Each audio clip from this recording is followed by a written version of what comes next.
Something I've discovered doing these videos is you gotta start somewhere, and that's very true of the two filmmakers we're going to talk about today.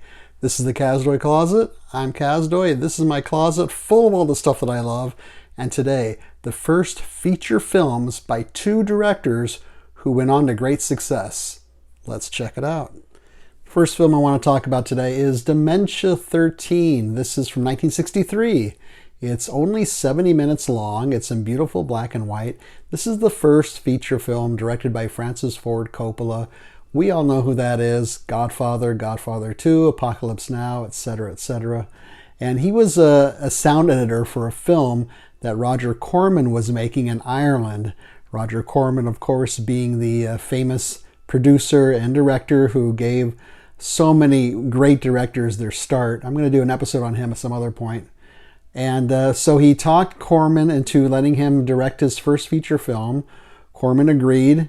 I'm sure it was a small budget and a very short shooting schedule.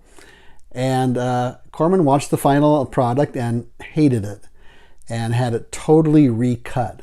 Well, this now is Coppola's director's cut, digitally restored. The title was at first Dementia, but it turned out there was another film called Dementia, so he calls it Dementia 13. Really doesn't mean anything. It's a pretty simple plot. There's this family that meets every year for a memorial service for a daughter who died at a very young age, and they meet at this castle, and there's a widow on her way to the castle. She wants to make sure she's not cut out of the inheritance of the family. The only problem is there's also an axe murderer roaming the castle, and that causes some complications. It's kind of a Psycho ripoff in some ways. Psycho was made 3 years earlier, and some of the sequences are very Psycho-esque. Some of the music is very Psycho-esque. Also, the person who's the axe murderer, pretty obvious from the beginning. Now, I almost didn't get this because as a kid, watching these monster movies and horror movies on the black and white TV, Dementia 13 always showed up. It seemed like almost every week it showed up, and I never saw the whole thing because I would watch it and it looked awful. I had no idea what was going on. I remember I liked the title, but all I remember is there were two people in a boat, and that's at the very beginning, in a rowboat. And that's all I remembered. But this is digitally restored. This looks amazing. It looks great. It sounds great. If you look at some other copies of this, like on YouTube, or look at the trailer, they're like black and white blobs. It's really terrible. Fuzzy, out of focus. This looks amazing. The cast is nobody really I recognize that much except Patrick McGee, who was in A Clockwork Orange. He was the victim in the infamous Singing in the Rain scene.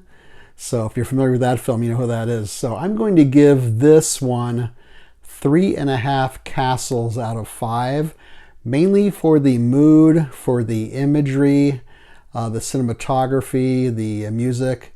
All very well done, surprisingly well done, considering it's his first film and that it was made in '63 and that he had very little to work with. So what's on this disc? Well, you have an introduction by Coppola himself for about a minute, and he did it in black and white, where he explains this is how I wanted the film to look and this is how I wanted it to be edited, the final director's cut. You also have kind of a humorous prologue that I guess was shown in theaters before the film when it first came out. And this is like a psychiatrist who's, I'm sure is a fake psychiatrist, sitting behind a desk looking very official. And he goes through 13 questions to make sure that you, as the audience member, are psychologically equipped to handle the horror and the terror of Dementia 13. So it's kind of a funny, interesting thing to look at. It's also this also includes a commentary by Coppola, which I did not listen to, and it has a slipcover if you care about that kind of thing. But for $10, I thought it was a pretty good deal.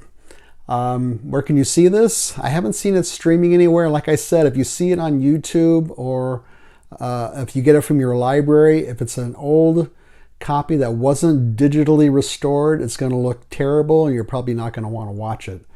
You can always rent it. I assume the new version is rentable. And that's Dementia 13. Let's look at the next one. The second film by a director who went on to great success is Shivers. This is from 1975. It's in color. It's about 90 minutes long. The funny thing about this film, it has like 3 other titles. Now, when I first saw it, I guess back in the 70s, the title was They Came From Within. I think that was the US title. And then it was also known as The Parasite Murders. And another title was known by was The Orgy of the Parasite Killers.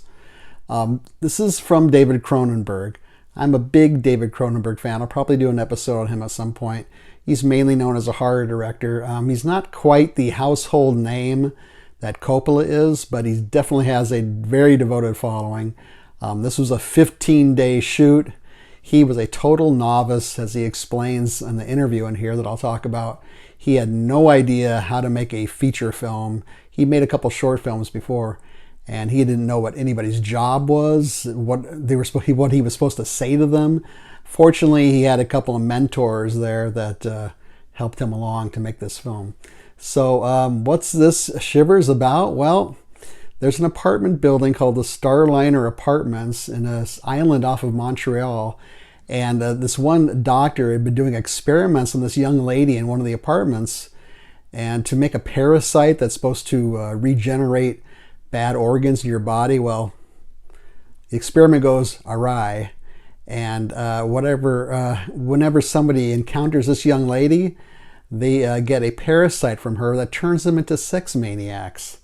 So apparently a lot of the guys in this building were having sex with this young lady. So after about 60 minutes into the film, the last half hour is just everybody turning into these crazy sex maniacs, and they're assaulting people in elevators and parking garages, breaking down their apartment doors. This has kind of a Night of the Living Dead vibe to it because they're dressed in their regular clothes and they're attacking other people. This was a pretty controversial film, as you can imagine, when it was made. I think in the US they wanted to give it an X rating. This disc, by the way, is not rated at all. But the good thing about this film is it has a lot of characteristics that Cronenberg developed later through his career, like the body horror type stuff. It's pretty bloody. It's got a dark, subversive sense of humor to it. And it has something to say as well. The cast, basically unknown. Some of the acting is okay, some of it's not okay. Barbara Steele is in it, and she's sort of a horror film icon, made a lot of different horror films. The ending is quite ominous, and I really remember the ending from when I first saw it many, many years ago. So it's a kind of a creepy, ominous ending that I really think was pretty clever too. I'm going to give this one 4 worms because I couldn't find any parasites or any leeches on the emoji. So 4 worms for this one, mainly because it's just so outrageous, and I'm a Cronenberg fan, and he's really trying for something kind of crazy here. And if you can go along with that, I think you'll have a good time. Now, what's on this disc? Well, it has a kind of a lengthy essay in here, and in the inside, this is an old DVD. And the other thing that's on this disc is there's a half-hour interview with Cronenberg where he's talking only about Shivers. And the funny thing is, the Blu-ray is about $10. This one is going for like $30 on Amazon. So I don't know why. The audio is terrible. I could barely hear it, and there are no English subtitles either.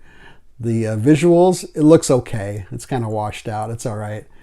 And so I'm going to assume that the only reason why this is going for 3 times as much as the Blu-ray, which I'm sure is a lot cleaner and crisper, is because of the half-hour interview that's included. So let's take a look at both these films, Dementia 13 and Shivers. What do they have in common? 3 things, basically. 1, they're both pretty much horror films. 2, they're both low budget. 3, they both are the first feature films by directors who went on to great success. Like I said, most people know who Francis Ford Coppola is. Not as many people know who David Cronenberg is. Nobody's giving Best Picture Oscars to David Cronenberg, at least not yet. But, you know, he's had his own degree of success for sure. Dementia 13 is a much more traditional film. It looks really good. The cinematography is great. It's kind of gothic looking. Shivers is more of a modern film. It's more of a outrageous film. And you can really see the themes in Shivers that Cronenberg develops later on through most of his films.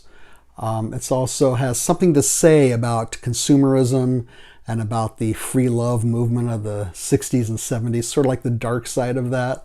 So it's got a lot more on its mind. But I like them both. Shivers a little bit more just for its ambition, I think. So, hope you like this video. Feel free to leave a comment or suggestion down here.